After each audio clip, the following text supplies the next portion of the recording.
पर झनका लगा रहे हमारे पिताश्री महेंद्र सिंह जी मैडम जोली नदबई भरतपुर राजस्थान से। लीजिए जिकड़ी भजनों का आप सभी के समक्ष में एक और धमाका।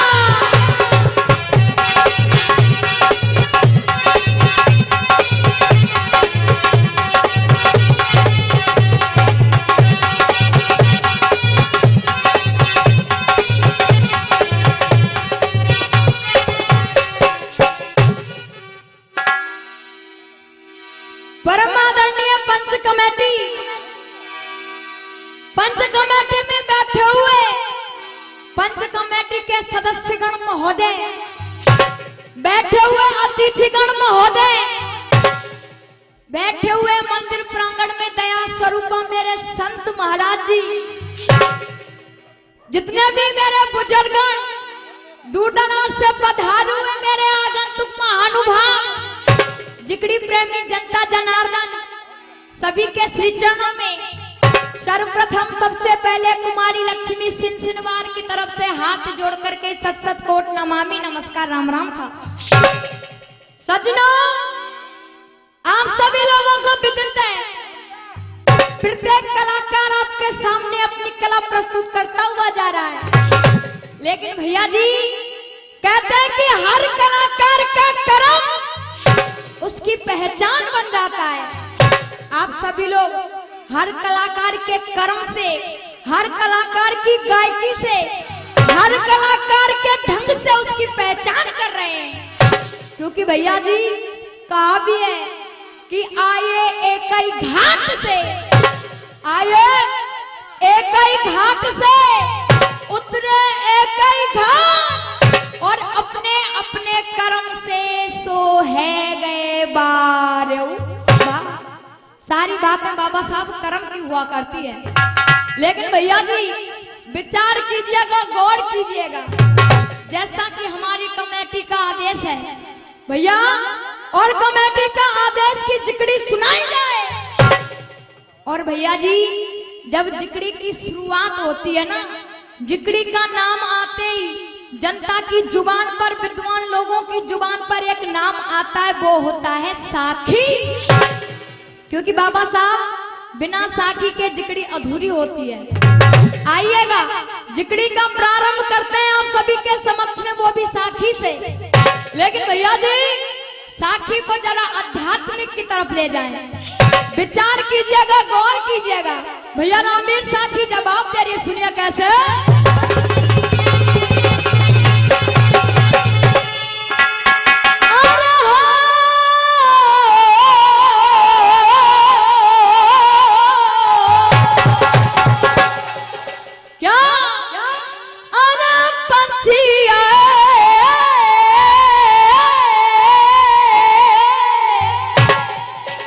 और या पाती ये पहुंचाई दे,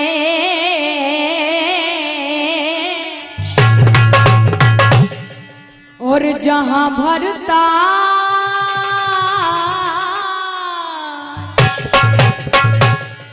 अरे हो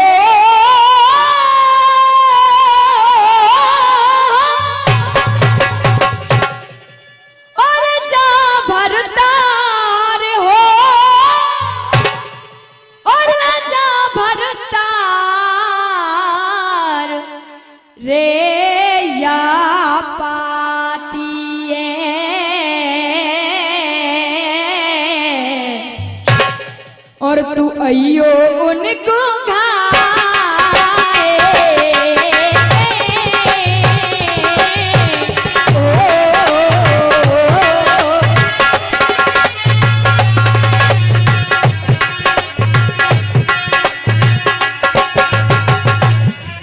लेकिन भैया जी कहा क्या वो घर में हाँ पार्टी देख रही है त्योहारी हो। इसी बीच ये 500 रुपए का पुरस्कार आदरणीय हमारा बड़े भाई हरिओम प्रधान जी हमारे लिए दे रहे हैं। एक बार मैं आप सभी लोगों से निवेदन करूंगी, अगर वो कर्मठ नेता आपके दिलों में निवास करते हैं तो एक बार जोरदार तालियां बजा करके उनका सम्मान कीजिएगा।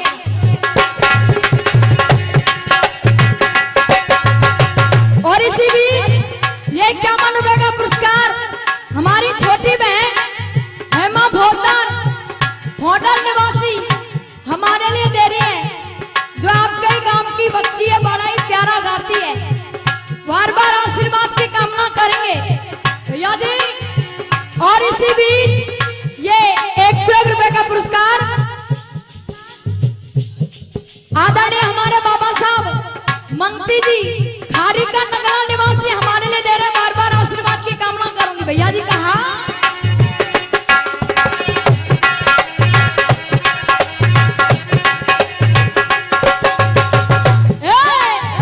वो घर में हाँ पार्टी देख रही है त्योहारी, वो मुँह से दूरी बसे हैं बलम भर तार हो पिया भर तार रे मेरे पते को लियो बगदा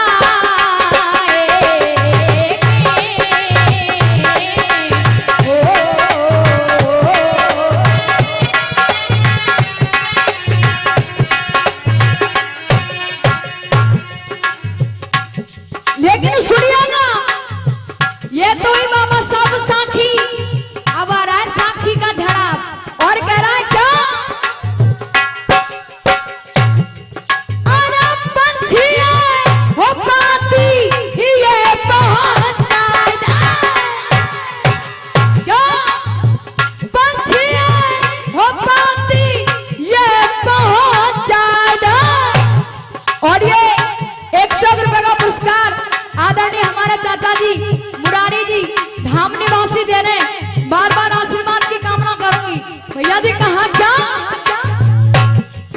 अरे पंछिया हो पाती ये पहुंचाना हो और कछु हम कछु हो और कछु खबरे उनऊ की हिलाई दे हो जाए बतइयो मेरे हरियल तोता क्या हो जाए बतइयो मेरे हरियल तोता।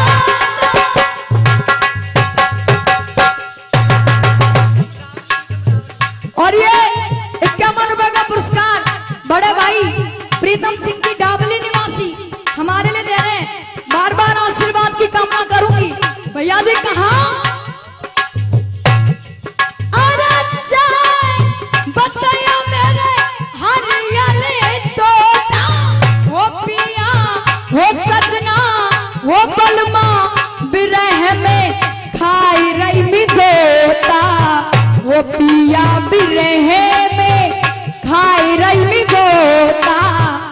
और 51 रुपए का पुरस्कार आदरणीय हमारी छोटी बहन हेमा भोटर के चाचा जी दे रहे। बार बार आशीर्वाद की कामना करूंगी। और ये 51 रुपए का पुरस्कार कौन सा भोप सिंह नगलागंज निवासी हमारे लिए देने हैं। और ये 51 रुपए का पुरस्कार आदरणीय हमारे चाचा जी महावीर सिंह जी हमारे लिए दे रहे हैं। बार बार आशीर्वाद की कामना करूंगी। और ये 51 रुपए का पुरस्कार हमारे बड़े भाई दे रहे हैं। बार बार आशीर्वाद की कामना करूंगी। लेकिन भैया कहा क्या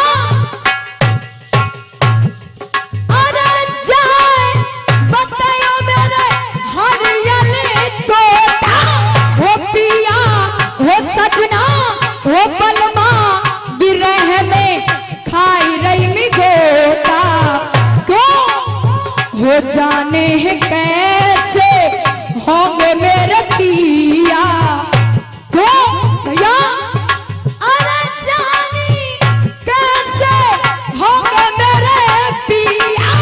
वो धक धक हाँ धक धक वो धक धक कर रहो मेरो जिया धक धक कर रहो मेरो जिया।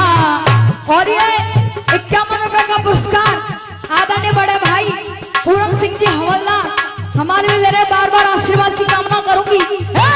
धक धक कर रहे हम मेरो जिया तो अरे पंछी अब समझ मेरी मजबूरी।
दामोदरी रसिया की झलक। लेकिन भैया बात भरतपुर जिले की पहचान है दामोदरी रसिया। लेकिन बात सुनिएगा, बात केवल सेटिंग और मैचिंग वाली। भैया रामवीर कहा क्या और उड़े गो हंसा या बागन से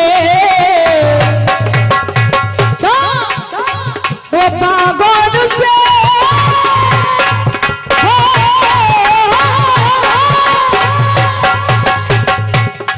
क्या।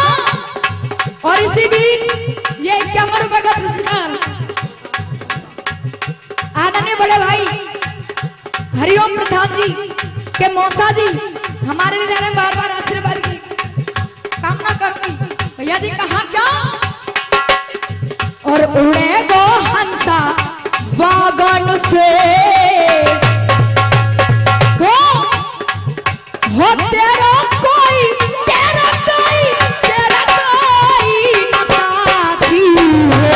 अरे उड़े गो हंसा वागन से उड़े गो हंसा।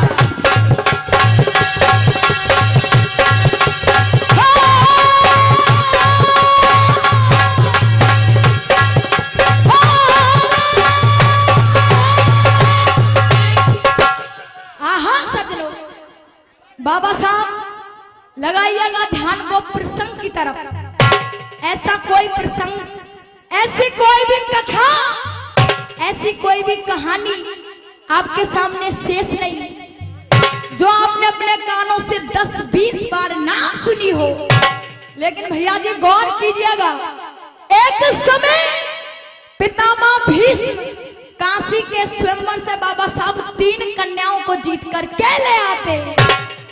ऐसा नहीं होगा बाबा साहब, कमेटी का आदेश था महाभारत गाया जाए।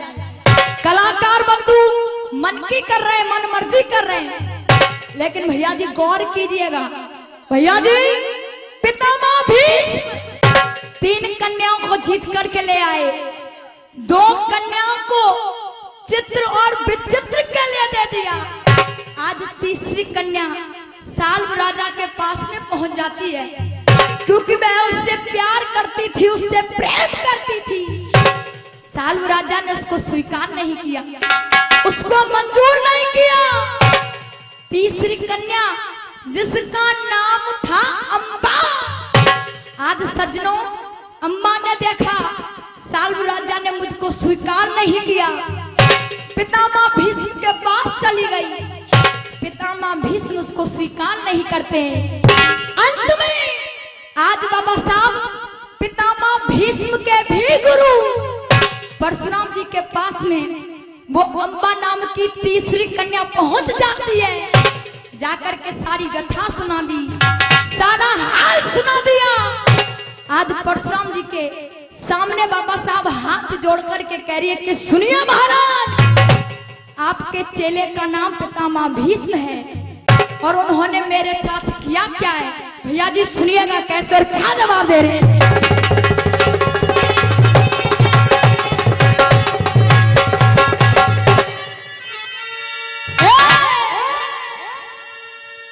अरे पथी करो लेकिन नाथ हमारी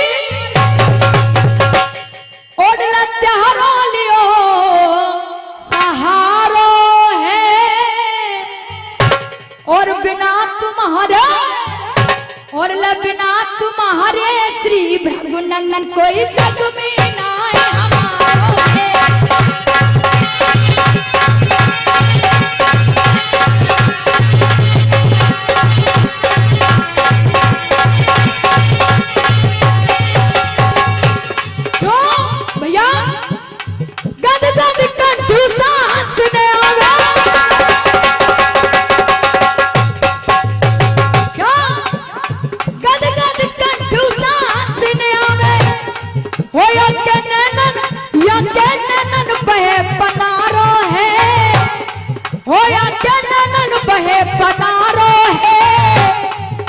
और के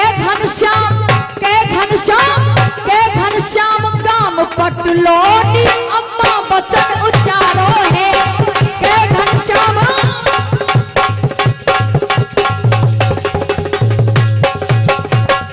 लेकिन भैया जी कहा क्या गम के घूट समर के प्याले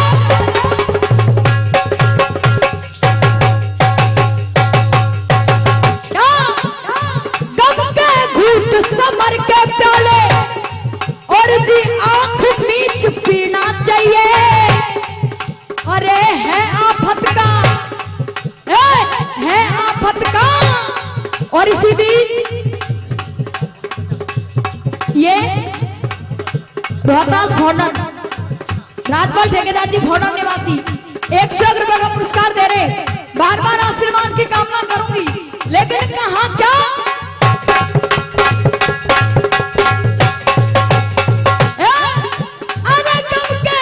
समर के प्याले और आंख मीच पीना चाहिए।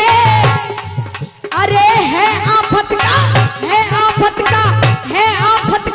नाम जिंदगी हंस हंस के जीना चाहिए। है आफत का नाम जिंदगी हंस हंस के जीना चाहिए।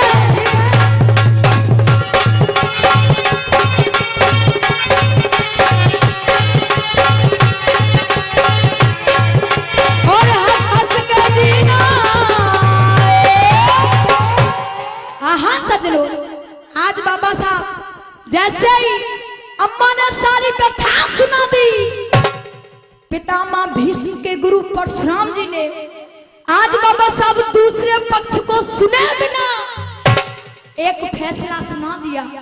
अम्मा से कहा कि बेटी सुन अम्मा की व्यथा ऋषि ने, सुन अम्मा की व्यथा ऋषि ने बच्चन सुनाया।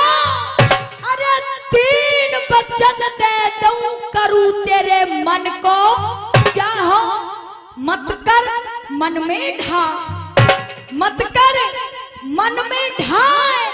अरे जो मैं भृगु को अंश करूं भीष्म से तेरो क्या, जो नारी की इज्जत ना जाने, जो नारी की इज्जत ना जाने वो चेला बने हमारा और माने नारी धर्म। आज जब इतने शब्दों को सुना परशुराम जी ने कह दिया बेटी तू मेरी शरण में आई है और मैं तुझे वचन देता हूँ मैं तेरा विवाह करवाऊंगा, पितामह भीष्म के साथ करवाऊंगा। सज्जनों आज वचन दे दिए, लेकिन बाबा साहब कहानी मोड़ ले रही है। परशुराम जी ने पितामह भीष्म को एक संदेशा भिजवाया। संदेशे को पाते ही, उस पाती को पाते ही सज्जनों पितामह भीष्म जैसे ही परशुराम जी के सम्मुख आते हैं, चरणों में प्रणाम किया। आज परशुराम जी पीछे को हट गए, कहा कि बेटा सुन, तूने मुझे लज्जा दिया, आज मुझे तुझ पर शर्म आती है। क्यों शर्म आती है? भैया जी सुनिएगा, आज झड़ में जवाब दे रहे कैसे।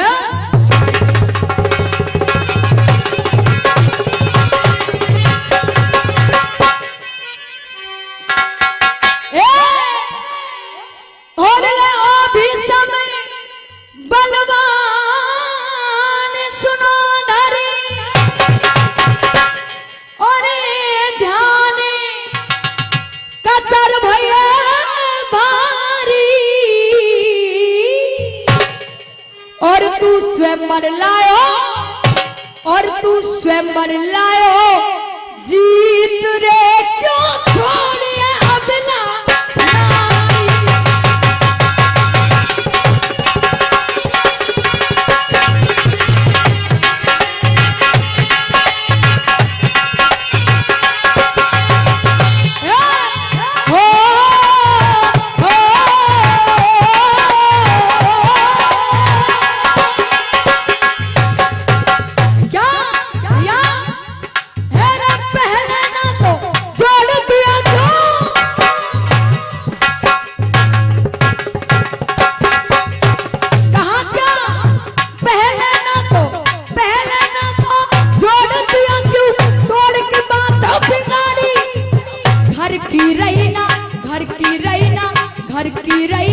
घाट की डोलेगी मारी।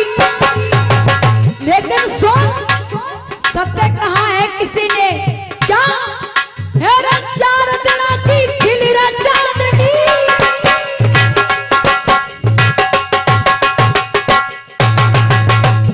और इसी बीच ये 100 रुपए का पुरस्कार आदरणीय बड़े भाई दे रहे हैं, और ये 51 रुपए का पुरस्कार आदरणीय हमारे बाबा साहब भगवान सिंह जी धाम निवासी दे रहे।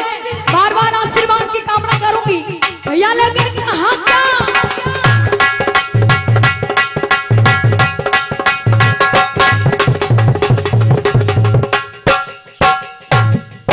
मेरे 4 दिनों की खिली चांदनी और चंद्र घड़ी का मेला है। कोई किसी का, कोई किसी का, कोई किसी का गुरु नहीं ना कोई किसी का।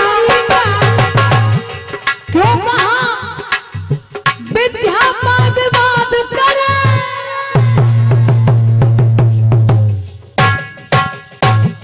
भैया पितामह भीष्म को याद दिला रहे परशुराम जी, कह रहे कि सुन बेटा, मैंने तुझे शिक्षा क्या दी थी? भैया विवाद करे, उन विद्वानों का क्या होगा?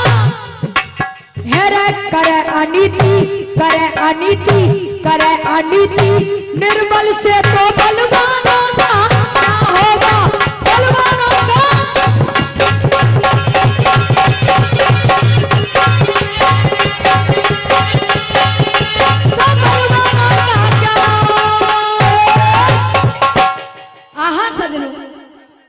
लीजिएगा, समय का अभाव है, 5 मिनट और भैया जी गाना आप सभी के समक्ष में बड़ा ही प्यारा सा एक ऐसा गीत आपके सामने रख रही हूँ जो बाबा साहब सोचने पर बेबस करेगा कि आखिर ऐसा क्यों हुआ।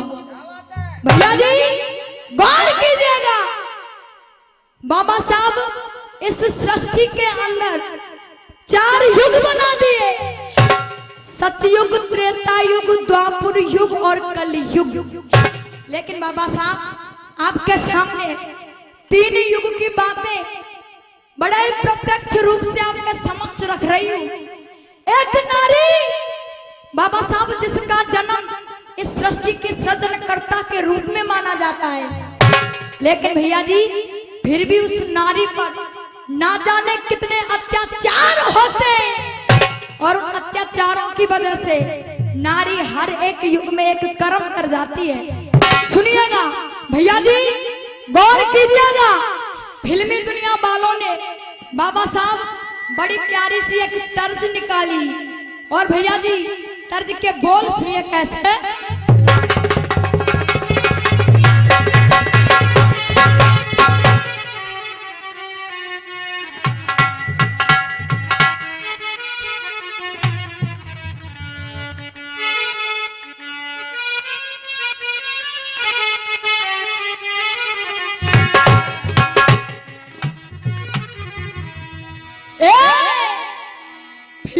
दुनिया वालों की तरफ सुनिएगा मुरारी अंकल जी, गौर से सुनिए कैसा।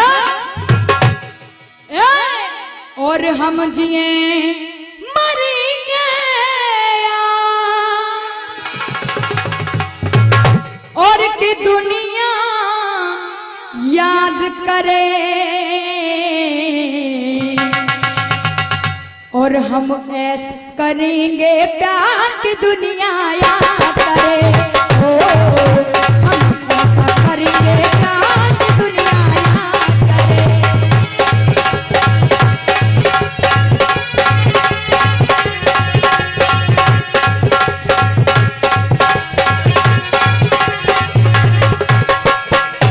अब सुनिएगा गीत कह रहा है क्या भैया, अरे नर से बढ़कर ना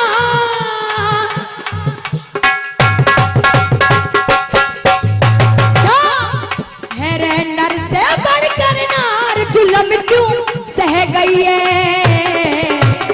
और अरे हर एक युग में नारी कुंवारी रह गई है। हो अरे हर एक युग में नारी कुंवारी रह गई है।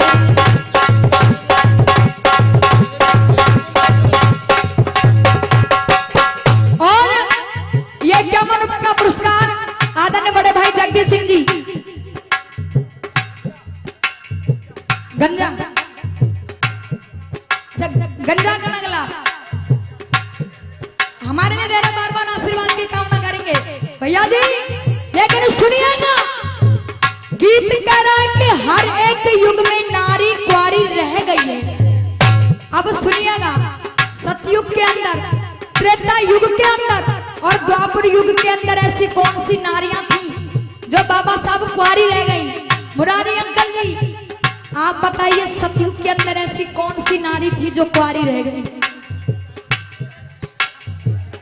सुनिए भैया जी विचार कीजिए, सतयुग के अंदर ऐसी कौन सी नारी थी भैया। कहां सबसे पहले ब्रह्मा ने पैदा की सुकुमारी।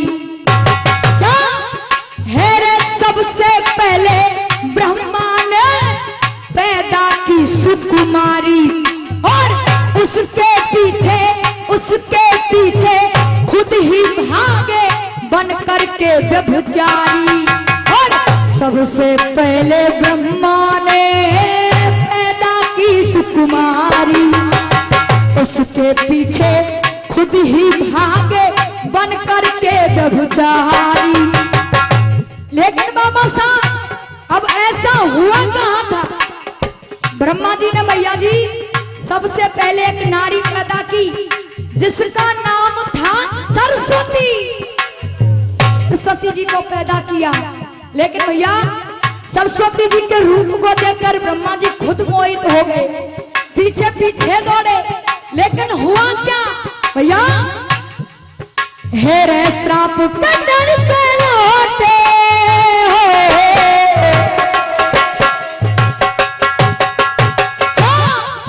हे रे श्राप कटर से लौटे, बजोगिन है गई है। अरे हर एक युग में नारी कुंवारी रह गई है। हो अरे हर एक युग में नारी कुंवारी रह गई है।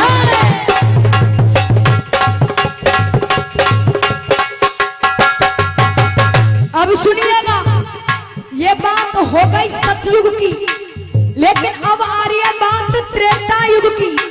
त्रेता युग में ऐसी कौन सी नारी थी जो कुंवारी रह गई भैया। रामवीर कहा क्या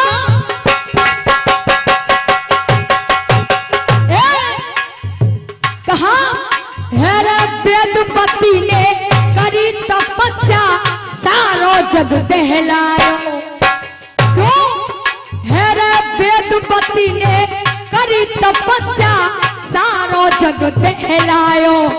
और रावण ने जब धर्म बिगाड़ो मुंह भर श्राप सुनायो। वेदपति ने करी तपस्या सारो जग दहलायो। रावण ने जब धर्म बिगाड़ो मुंह भर श्राप सुनायो। लेकिन हुआ क्या भैया, और मैं सीता बन के मारू।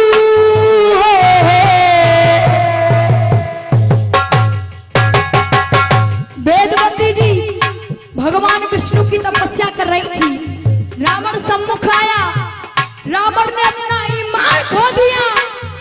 वेदवती ने एक बात कही कि सुन रावण, मैंने ये जन्म केवल और केवल भगवान विष्णु के लिए लिया है।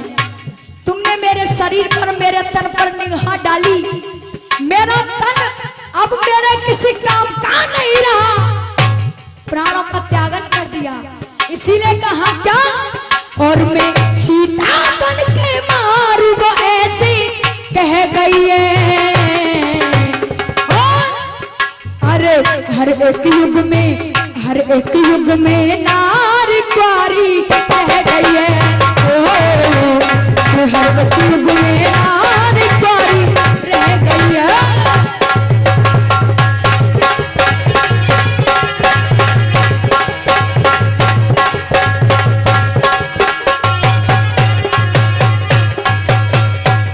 अब सुनिएगा, बात आती है बाबा साहब द्वापर युग की। अब द्वापर युग के अंदर ऐसी कौन सी नारी थी जो कुंवारी रह गई? कहा क्या, हेरे जीत स्वयंवर को भी समझी, अम्बा को ले आए। क्या, हेरे जीत स्वयंवर को भी समझी, अम्बा को ले आए। और लेकिन उससे ब्याह कियो ना, कुंवारी ने प्राण गवाए। स्वयंवर को भी समझी, अम्बा को ले आए। और लेकिन उससे ब्याह कियो ना, कुंवारी ने प्राण गवाए। और अम्मा ने कहा क्या था, और मैं तो से बदला लूं। क्या, और मैं तो से बदला लूं, वो ऐसी तय गई है। अरे हर एक युग में नारी कुंवारी रह गई है। अगर आपको देख करके एक बात और याद आ रही है कलयुग की, कलयुग के अंदर भी ऐसी एक नारी है जो कुंवारी रह गई। आप कहें कमेटी का आदेश हो, जनार्दन का आदेश हो, तो आपको बता दो साहब कि कलयुग में कौन सी नारी कुंवारी है। सुनिएगा भैया, रामवीर कहा क्या,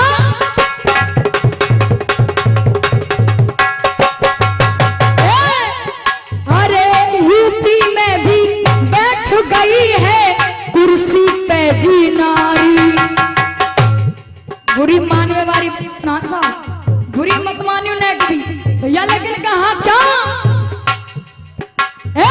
यूपी में भी बैठ गई है कुर्सी पर जी नारी। और प्यारी बहना मायावती जी अब तक बैठी।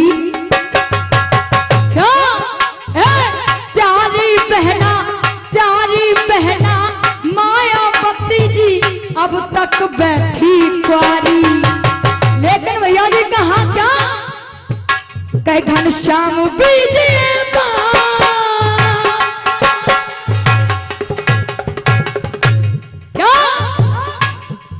वो कह घनश्याम बीजिए बाप के, देखो वो गई है। क्यों, कहा, वो कह घनश्याम बीजिए, देख बाप के वो गई है। अरे हर एक युग में नारी कुंवारी रह गई है। राम राम साहब।